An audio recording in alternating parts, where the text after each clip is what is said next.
O teatro como arte marcial, Augusto Boal. A pedagogia do medo. 30 dias depois da catástrofe de setembro de 2001, comecei uma oficina no Theatre of the Oppressed Laboratory, em Nova York. Sou consciente de que nossas técnicas teatrais provocam intensa sensibilização dos participantes, estando os 3.000 mortos soterrados tão perto de nós, no tempo e no espaço. Mortos havia 1 mês, soterrados a 2 quilômetros da sala onde trabalhávamos. Tive o cuidado de não provocar desnecessárias emoções maiores. Para minha surpresa, nos 2 primeiros dias da oficina, tratou-se apenas de temas habituais: racismo, desemprego, sexismo, solidões diversas. Sobre as torres, silêncio. Tão violento teria sido o trauma a ponto de que ninguém desejasse lembrá-lo para não reviver o pânico? No 3º dia, durante um exercício simples, a máquina de ritmos em que os atores fazem com o corpo e a voz ritmos que ilustram um tema, neste caso a cidade de Nova York, notei que 3 pessoas choravam em secreto silêncio. Calei.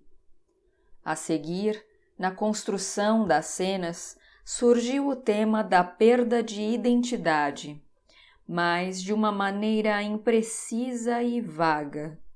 Uma jovem contou sua história, criada por sua avó.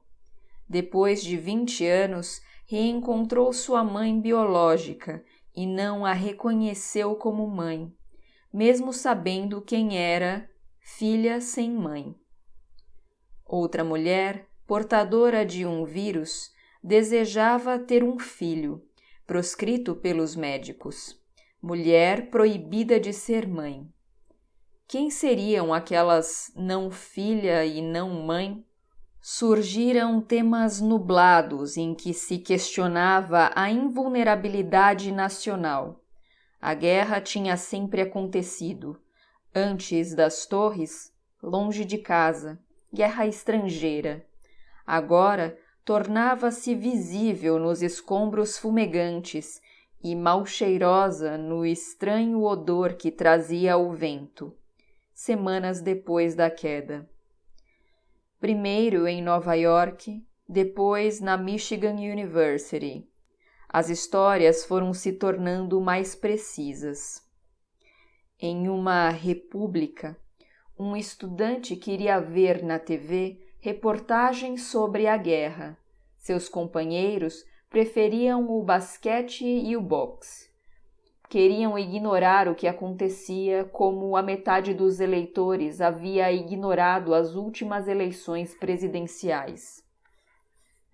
Márcia, professora, queria explicar aos seus alunos que a Revolução Francesa não tinha acontecido nas enciclopédias, mas sim nas ruas. Bastilha feita de pedras, com pesadas pedras foi derrubada. Não com elegantes desenhos em livros acetinados. Márcia queria que seus alunos soubessem que o país vivia um momento histórico. Aquela montanha de mortos do World Trade Center era a história viva. Seus alunos não queriam ouvi-la. Para eles, história era simplesmente história, e o que agora lhes acontecia não passava de jornalismo. Um outro estagiário baterista não conseguia mais tocar em sua banda. Ele se perguntava para que serviria a música se não conseguia explicar o ódio, não impelia o medo. Ele buscava na música a razão do artista. Temia a culpa que talvez tivesse. Quantos crimes verdadeiros, massacres de alunos e professores por um colega tresloucado entre outros doentios exemplos estadunidenses recentes, não teriam sido inspirados pela sedutora ficção de filmes de mórbida violência. A vida imita a arte, dizia Oscar Wilde, e esta frase parecia agora verdadeira.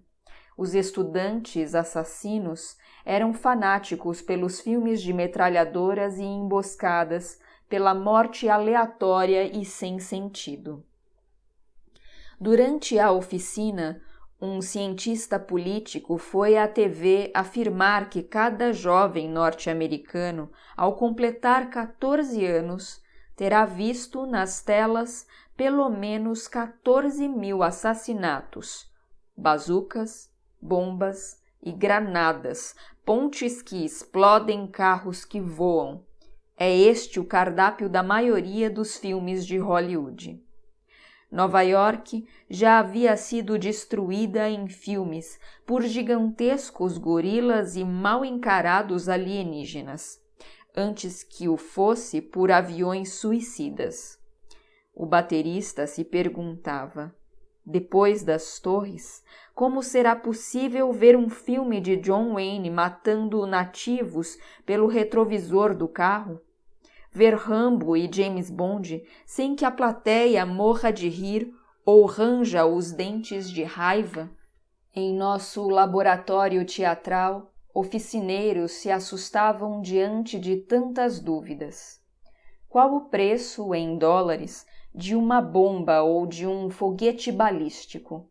Quem os fabrica, quem os paga e para os bolsos de quem vão os lucros? Seria verdade que as ações das indústrias bélicas estariam em vertiginosa alta nas bolsas depois dos atentados? Como terá sido possível, sem ajuda interna, que 19 terroristas tenham passado despercebidos em 2 aeroportos ultramodernos? Seria McVeigh, de Oklahoma, um caso singular ou apenas um entre tantos neonazistas enlouquecidos que por lá pululam? Se foi o terror biológico engendrado por desvairados assassinos de Trenton, como se suspeita e teme, terão as Forças Armadas o dever isonômico de bombardear New Jersey e sua população inocente, como bombardeavam Cabul e suas mulheres vestidas de negros sarcófagos ambulantes? Depois dos questionamentos pessoais, surgiram outros, mais abrangentes. Surgiram dúvidas sobre economia e política. Os oficineiros se espantavam com o próprio desconhecimento da sua história recente. A população não tinha acesso a informações confiáveis. Os jornais mentiam. Por que razão as provas do crime de Bin Laden, se é que existiam, só haviam sido mostradas na íntegra aos líderes de alguns países de fala inglesa e não a todos nós? Prova escondida, nada prova. Assustavam-se diante de muitos medos. Depois do antrax, virá a varíola? Depois do terrorismo biológico, o químico? Depois das torres, o Empire State Building, a Ponte de São Francisco, a Estátua da Liberdade, a Casa Branca?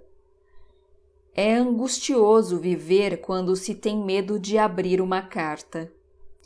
A verdade é terapêutica. Constatei, fazendo o teatro do oprimido nos Estados Unidos, semanas depois da destruição das torres, o espantoso poder da pedagogia do medo. Jovens aprenderam a ver o mundo além de suas fronteiras, a ver que era verdade, sim, que os Estados Unidos, como também o Reino Unido e tantos outros países, como o Brasil, por exemplo, que combateu na Itália, salvaram o mundo do nazismo. Isto era verdade, como era verdade que ajudaram a reconstrução da Europa com o Plano Marshall. Era verdade, sim. Mas Também era verdade que suas agências de espionagem semearam a morte e a destruição em países da América do Sul e do Centro, na África, na Ásia e até na Europa. A verdade é terapêutica. Jovens, usando o teatro, o diálogo, queriam conquistá-la.